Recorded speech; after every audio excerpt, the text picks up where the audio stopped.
In an attempt to boost his abysmal ratings, Anderson Cooper pulled from his closet and dusted off a year-old media story which had since been entirely discredited. Of course, Cooper could have done a follow-up which might have then qualified as legitimate news, but the CNN agenda didn't call for fairness and accuracy. On the contrary, all AC360 wanted were responses to claims made by a trio of deadbeats who had been removed from any authority in the church and excommunicated 6 years ago. That those people were bitter, disgruntled, and had an axe to grind was never disputed by Cooper and company. Yet, all the same, as CNN producer David Doss made patently clear, anything beyond an interview response to rantings of those defrocked apostates was irrelevant. Full and immediate access to all church facilities, which would even include an interview with the church's leader, all of it was deemed irrelevant. So how does that square with Cooper's fantasies of intrepid reporting? When an earthquake reduces Haiti to rubble, there he is, on site in designer jeans or cargo pants, to verify for himself that the villages were indeed reduced to rubble. And so it goes from the hurricane and flooding in New Orleans to a coal mine explosion in West Virginia. Anderson Cooper has got to see it with his own 2 eyes while furrowing his brow to show us just how much he cares. But this time, Cooper refused to look. He even refused to enter a church 720 yards from his CNN offices. So that he couldn't later claim ignorance, the church provided up-to-date footage on all Scientology activities. Needless to say, none of it made it into the program. Here is what actually happened in the world of Scientology in the past year while Anderson Cooper was conducting his so-called investigation. All began in March with the completion of a 2-year project to place the church founders' books into every national, city, and university lending library in the 15 main languages of Earth, all to make the materials of Dianetics and Scientology available to everyone, everywhere. Then, to make those materials available everywhere else, came the completion of another 2-year project, this one culminating in the publication of all beginning books of Dianetics and Scientology, and all translated into 50 languages no less. At which point even the Guinness Book of World Records took note, since Mr. Hubbard was now the most translated author on Earth. March also saw the commencement of a global program to open new ideal churches of Scientology in every major city across 5 continents, the most extensive expansion project of any church on Earth. It began the next day with the ribbon cutting and grand opening of the church's fully restored religious retreat in Clearwater, Florida.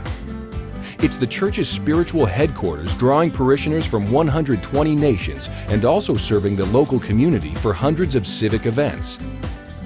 While even more than that, completion of the project signaled the start of the last phase of expansion and commencement of final construction of the church's new Mecca. 1 week later, it was another grand opening, this one in the ancient Swedish seaport at Malmö. There, it was a new 72,000 square foot Scientology church on a classic northern parkland for the people of Scandinavia. Next, and just another week later, it was Dallas, Texas, for the grand opening of a new church at the Dallas Metroplex for people of the Lone Star State.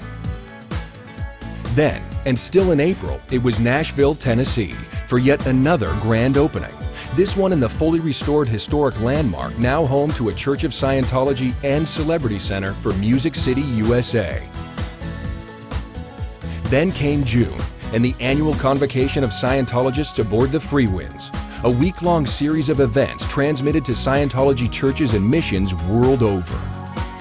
All began with the release of The Golden Dawn, founder L. Ron Hubbard's first public lectures on the subject of Scientology, and now restored after 50 years and made available on compact disc.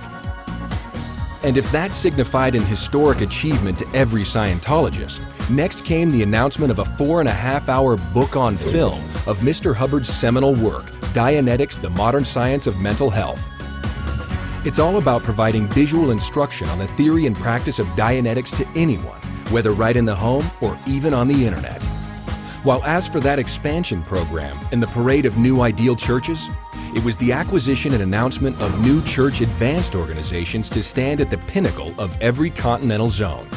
For Canada, a new facility in the untrammeled Ontario wilderness, located on a legendary estate totaling 190 acres. For the 21 nations of Latin America, a 250,000 square foot pinnacle of the Scientology Bridge in Mexico City. And for South Africa, the Kyalami Castle, to minister to Scientologists from across the whole African Horn. All of which brings us to October, and an historic event celebrating the 25th anniversary of the International Association of Scientologists. Attended by more than 7,000 Scientologists from over 100 nations, CNN not only declined an invitation to attend, but even balked at an offer that they set up their own interview booth and speak to anyone they wished. Be that as it may, Cooper and company were nonetheless provided all materials on the church's humanitarian programs they would have seen live, including the production and release on DVD of The Story of Human Rights, a filmed documentary on the epic history of how human rights came to be, and in combination with educational materials, uniting a movement on behalf of mankind across 93 nations, and now serving as the centerpiece of the largest non-governmental human rights initiative on Earth. Next, it was the production and release on DVD of The Truth About Drugs, a 90-minute documentary on every illicit drug of choice, and all in the words of those who have been there. This one also runs in tandem with a series of public service announcements, booklets, and educator materials. In combination, these materials form the centerpiece of the largest non-governmental drug prevention program on Earth. And to eradicate this plague forever, it's now inspired a drug-free movement across 99 nations. There's more, because propelling the most important message in the name of cultural resurgence, it was the release of a feature-length book on film, The Way to Happiness. Here is a common-sense guide to better living, providing 21 moral precepts anyone can follow, no matter nationality, color, or creed, and so forming the common bonds of agreement for a true brotherhood of man. While providing indiscriminate help, anywhere, anytime, it was the encapsulated view of Scientology's volunteer ministers, now comprising the world's largest independent relief organization on Earth, with commendations and citations from every major disaster site through the last 20 years. But even so, it still wasn't the kind of story that provided Cooper the perfect opportunity to furrow his brow and let us know how profusely his heart bleeds. And so we move on to November and the next wave of new church grand openings. First in Rome, where 6,000 gathered in the Eternal City and very birthplace of Western civilization to inaugurate a 70,000 square foot church on 28 acres of Roman countryside. Next, in Washington, D.C., and a new church in the nation's capital perfectly situated on that city's historic Embassy Row and just 6 blocks from the White House. And finally, in Brussels, at the heart and capital of the new European Union, where now stands an 88,000 square foot beacon of religious freedom, staffed by Scientologists from 20 nations. Whereupon we arrive at the annual Scientology New Year's celebration, and the monumental completion of a 25-year project initiated by the church's founder. It's called the Golden Age of Knowledge for the fact it marked the completion and release of the full library of Scientology scriptures, including Mr. Hubbard's more than 2,000 recorded lectures from the 1950s, now fully restored digitally and available for the first time ever. And to ensure the broad availability and accessibility of these materials to everyone, the new year further saw the establishment of the church's in-house publishing facility for all of Mr. Hubbard's written and recorded works in 50 languages. It's the only fully digital publishing facility in the world. With 21st century technology to print and bind books, with a CD manufacturing facility for all recorded lectures, with one-of-a-kind automation for fast yet economical packaging, normally requiring intensive manual labor by staff, and with in-house warehousing and shipping lines to 5 continents. Nevertheless, if that was 2009, so church expansion continued at unprecedented levels in 2010. First, in January, with the grand opening of a new church in Quebec on the day that city celebrated its world-renowned ice festival. Next, in February, with the grand opening of still another new Church of Scientology and Celebrity Center in Las Vegas, Nevada.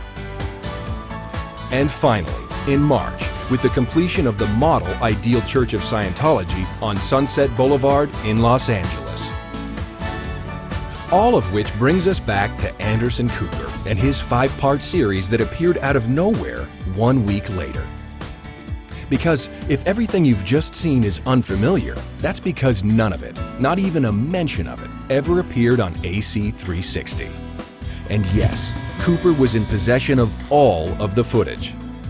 So, that's Anderson Cooper and his so-called investigation. It's a nice tabloid catchphrase, investigation, which Cooper has redefined to mean yellow journalism, which might explain the preconditions he placed on church executives when they finally persuaded Cooper to interview them. Cooper insisted that the church not be allowed to video him. In fact, he even refused to provide the church with a complete and unedited copy of the CNN video of the interviews he conducted with those executives.